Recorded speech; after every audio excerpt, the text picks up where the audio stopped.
Hey y'all, it's your boy Ricky. And Dan. And this week we are going to talk about this topic that we did at the Q yesterday, and that topic is genital preference transphobic? We had like a really great conversation last night, and so we really wanted to just like kind of share that conversation with everyone.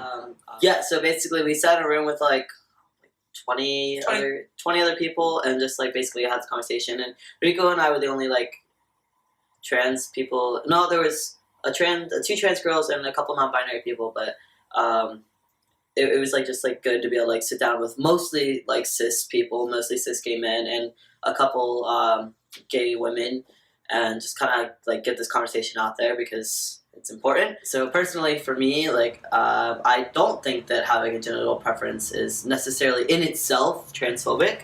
I think that there are certain things that come out of it that can be transphobic, but I don't think that that phrase, like, I prefer this genital, means that somebody is a transphobe.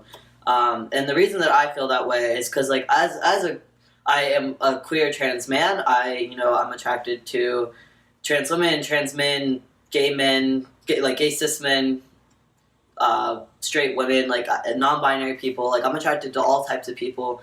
But even I myself have a genital preference, and I prefer people that are AMAB, assigned male at birth.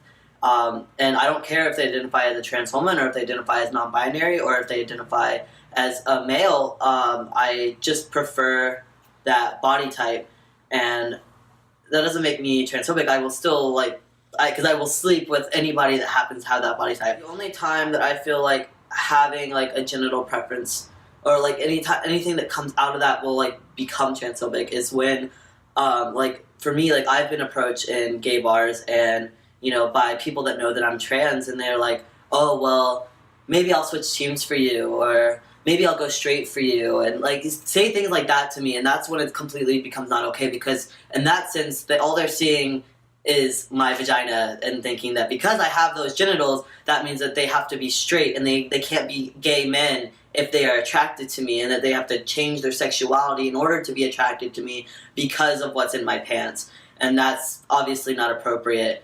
If gay men are attracted to me, it's because they see me as a male, and because they are attracted to other features that my body has. For me, I agree. It's not so black and white, yes or no, is genital preference transphobic.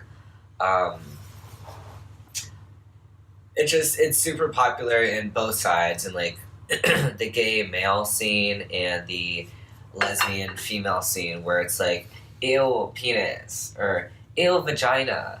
And I think that's a big issue, and that even if it's not intentional, can become transphobic, because there are trans men with vaginas, and there are trans women with penises. How it would be transphobic is if a gay man, per se, a cis gay man, found a trans guy attractive until he realized he's trans, and then was completely turned off at that fact because they have a vagina. But I feel like there are a lot of cis gay men that have never been with a trans guy, and probably like they wouldn't ever think about sleeping with them or anything sexual. I feel like if they were to get to know a trans person, that things would change. Because like I said in the talk, at least when it comes to me getting to know someone romantically or sexually, there are many facets to them that find me attracted to them. Even though I'm queer, like I could be a gay male and I look at a man, and my first thought isn't, oh, he has a dick, so I'm into that. You know what I mean? It's like, I like your hairstyle, I like your style, I like the way you talk, I like the way you smell, stuff like that, right? So if I could be looking at a gay guy thinking that, and then I realize he's a trans guy, and it's like, oh, shit. I don't think that would go out the door at that point, because there's so many other things that attract you to them. Mm-hmm. Like, I don't think vagina is that repulsive in the sense.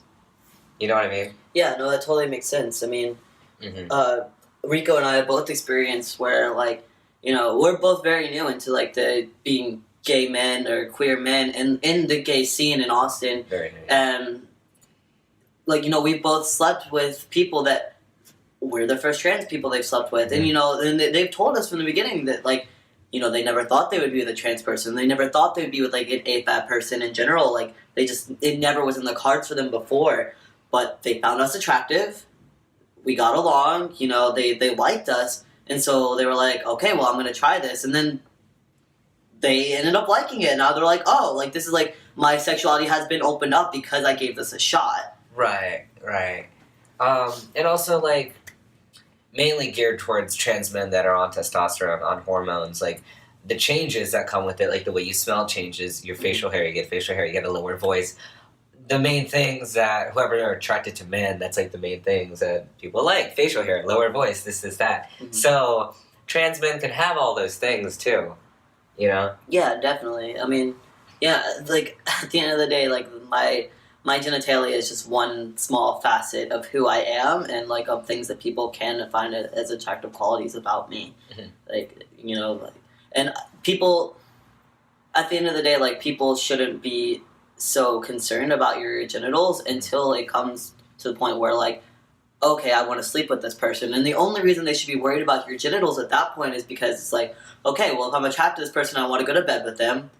How are we going to sleep together? Like, you know, who's going to be the top in this situation? Who's going to be the bottom? And even, to go in further than that, like, even if we're trans men, that doesn't necessarily mean that we have to bottom. If you are a trans man and you're a bottom, we still have prosthetics and things that can make this work. And so so at the end of the day, even if you aren't attracted to vagina, and even if you aren't a top, even if like you like are like attracted but you don't know how you're gonna sleep with us, like just talk to us and have a conversation with us, because at the end of the day we can find something that's gonna work out. Mm-hmm. We can find different ways to like make this happen that you're going to enjoy, that's going to make you feel good, make us feel good, like whatever it is. Yeah. So even if you might not necessarily be attracted to vaginas, it doesn't necessarily mean that you can't have a good time with a trans person.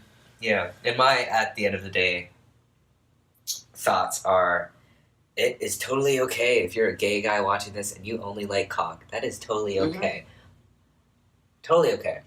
But I feel like that might change if you find that one trans guy that's attractive. You know what I mean? Yeah. And it's okay if you don't, but I feel like genitals like go out the door, like, you know what I mean? Yeah. I mean, like at the end of the day, sex is just sex, y'all. Mm-hmm. All sex feels good. You know what I mean? Yeah, like it's just sex, y'all. A hole is a hole. Mm-hmm. You know, like whether it's a butthole or a front hole, you're gonna enjoy it. You know what I mean? Whether it's a butthole or a front hole. Putting that on a t-shirt. Yeah. Yeah, but no, so to kind of like wrap this up, no, it is not transphobic to have a genital preference. Yeah. We're not saying that anybody needs to sleep with trans people. You're missing out if you're not. But just don't close the door. Don't limit yourself. Yeah, but like at the end of the day, we just don't want anybody to feel like we're pressuring, saying like if you don't sleep with trans people, you're transphobic. Like that. No, that's not what we're trying to say. We're just saying like, yeah, don't be closed-minded, and don't invalidate trans people as men or women because of their genitals. Mm-hmm. At the end of the day, even if I have a vagina, I'm still a man. Even if a trans woman has a penis, she's still a woman. Mm-hmm. As long as you don't push it to that point where you're invalidating people's identities, you're not transphobic, and that's cool. Yeah. And if you're a cis gay dude that's only slept with men, you are still a gold star if you sleep with a trans guy, okay? Yeah. So keep that in mind, and that goes the other way too when it comes to women. Yeah, okay?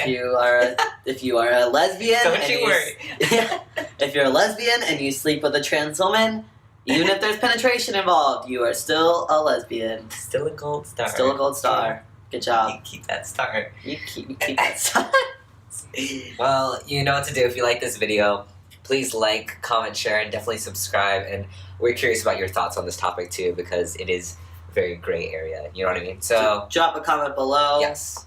Let us know what you think about this topic. Mm-hmm. Again, the topic is a genital preference transphobic? Let us know what you think. Okay. Bye. Bye.